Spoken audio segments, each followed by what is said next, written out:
Hello दोस्तों, नमस्कार। स्वागत है आपका डीएस गुरुजी में। और अपन भारत की हिस्ट्री को पढ़ रहे थे, भारत की हिस्ट्री को टॉपिक वाइज पढ़ रहे थे।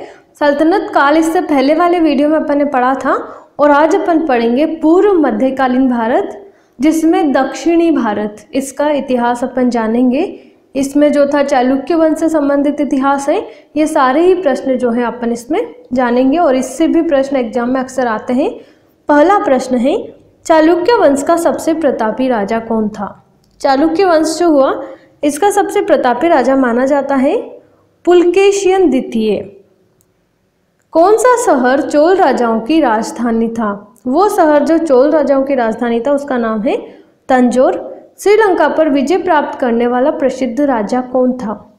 श्रीलंका पर जिस राजा ने विजय प्राप्त करी उसका नाम था राजेंद्र। तंजौर में स्थित राजराजेश्वर मंदिर का निर्माण किसने कराया? इसका निर्माण करवाया था राजराजा प्रथम ने। किस राष्ट्रकूट शासक ने पहाड़ी काटकर एलोरा के विश्वविख्यात कैलाशनाथ मंदिर का निर्माण करवाया? वो शासक जिसने पहाड़ी को काटा और जो वर्ल्ड फेमस मंदिर है कैलाश मंदिर, कैलाशनाथ का मंदिर, उसका निर्माण करवाया और उनका नाम था कृष्ण प्रथम। राष्ट्रकूट साम्राज्य का संस्थापक कौन था? राष्ट्रकूट साम्राज्य का संस्थापक था दंतीदुर्ग। किस राजवंश ने श्रीलंका व दक्षिण पूर्वी एशिया को जीता था? वो राजवंश था चोल वंश, जिसने श्रीलंका व दक्षिण पूर्वी एशिया को जीता। विरूपाक्ष मंदिर का निर्माण किसने कराया? इसका निर्माण कराया था चालुक्य ने। पल्लवों का एकाश्मीय रथ कौन सी जगह मिला? पल्लवों का जो एकाश्मीय रथ था ये मिला था महाबलीपुरम में।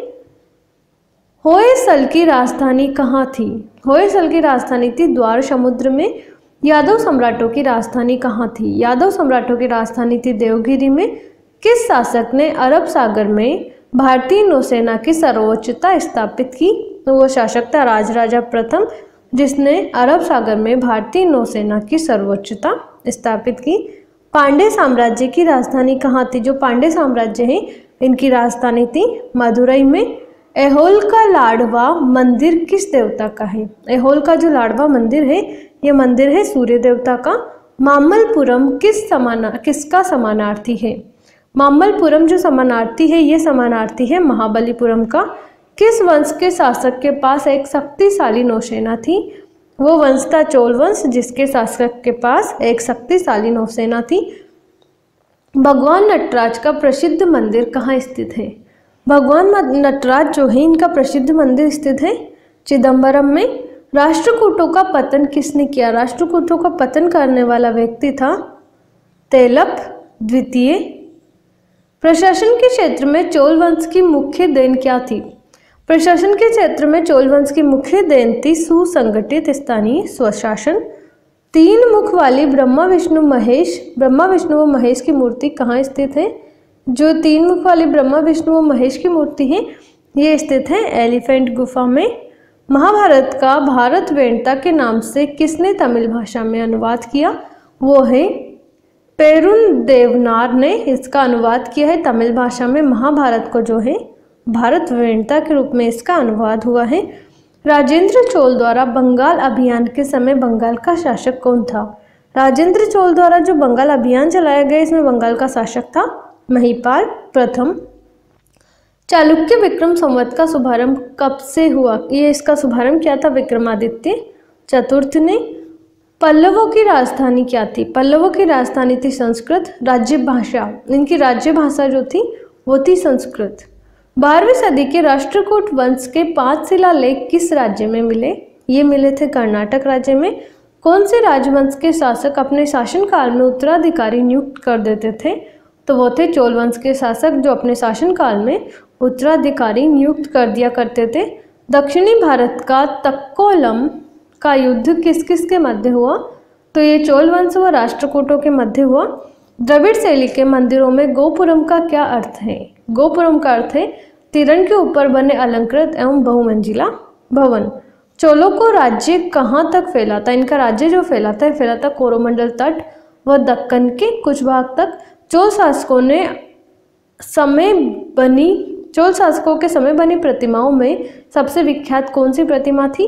तो इनके समय में बनी जो प्रतिमाएं थी उसमें सबसे विख्यात थी नटराज शिव की कांस्य प्रतिमा। चोल युग किसके लिए प्रसिद्ध था? यह युग प्रसिद्ध था ग्रामीण सभाओं के लिए। किस राजवंश का काल कन्नड़ साहित्य की उत्पत्ति का काल माना जाता है? तो वो है राष्ट्रकूट। होयसल स्मारक कहाँ है? ये स्मारक है मैसूर और बेंगलुरु में। चोलों द्वारा किसके साथ घनिष्ठ राजनीतिक तथा वैवाहिक संबंध स्थापित किए गए? तो उन्होंने किए थे वैंगिक के चालुक्यों के साथ। चोल काल में निर्मित नटराज की कांस्य प्रतिमाओं में देवाकृति किसकी थी? तो ये देवाकृति थी चतुर्भुज, ये देवाकृति थी। चोल साम्राज्य का संस्थापक कौन था? यहाँ का संस्थापक था विजयपाल। रुद्रवा किस राजवंश की प्रसिद्ध महिला शासक थी? रुद्रवा जो थी ये काकतीय राजवंश की प्रसिद्ध महिला शासक थी। राजराजा प्रथम का मूल नाम क्या था? इनका मूल नाम था अरिमोल वर्मन। चोल युग में कड़िमे का अर्थ क्या था? इसका अर्थ था भू राजस्व या लगान। तंजौर में स्थित राजराजेश्वर मंदिर किस देवता का है? तो ये मंदिर है शिव का। चोल युग में किसने हिरण्यगर्भ नामक त्योहार का आयोजन किया? तो ये किया था लोक महादेवी ने। चोल युग में सोने के सिक्के क्या कहलाते थे? इसके समय में सोने के सिक्के कहलाते थे कुलंजू। चोल युग में युद्ध में विशेष पराक्रम दिखाने वाले योद्धा को कौन सी उपाधि दी जाती थी? तो इसमें दी जाती थी क्षत्रिय शिखमणि की उपाधि। पुलकेशिन द्वितीय किसके समकालीन था? ये हर्षवर्धन के समकालीन था। कांची के कैलाशनाथ मंदिर का निर्माण किसने कराया? इसका निर्माण कराया था नरसिंह वर्मन द्वितीय ने। इसके बाद है होयसल वंश का अंतिम शासक कौन था? तो इसका शासक था बल्लाल तृतीय। चोल राजाओं ने किस धर्म को संरक्षण प्रदान किया? तो इन्होंने प्रदान किया था शैव धर्म को संरक्षण। विचित्र चित्र की उपाधि किस पल्लव वंश के शासक ने धारण की? तो विचित्र चित्र की उपाधि धारण की थी महेंद्र वर्मन द्वितीय ने। चोल वंश का संस्थापक विजयपाल पहले किसका सामंत था? ये सामंत था पल्लवों का। श्रृंगार्थ दीपिका की रचना किसने की? इसकी रचना की वेंकट माधव ने। तेलप द्वितीय ने किस नदी में आत्महत्या की थी? तो इन्होंने की थी तुंगभद्रा नदी में। तो दोस्तों आज के भारत के इतिहास से जुड़े वीडियो में इतना ही। बाकी जानकारी के लिए आप DS गुरुजी के साथ जुड़े रहें। And thank you so much. Thanks for watching.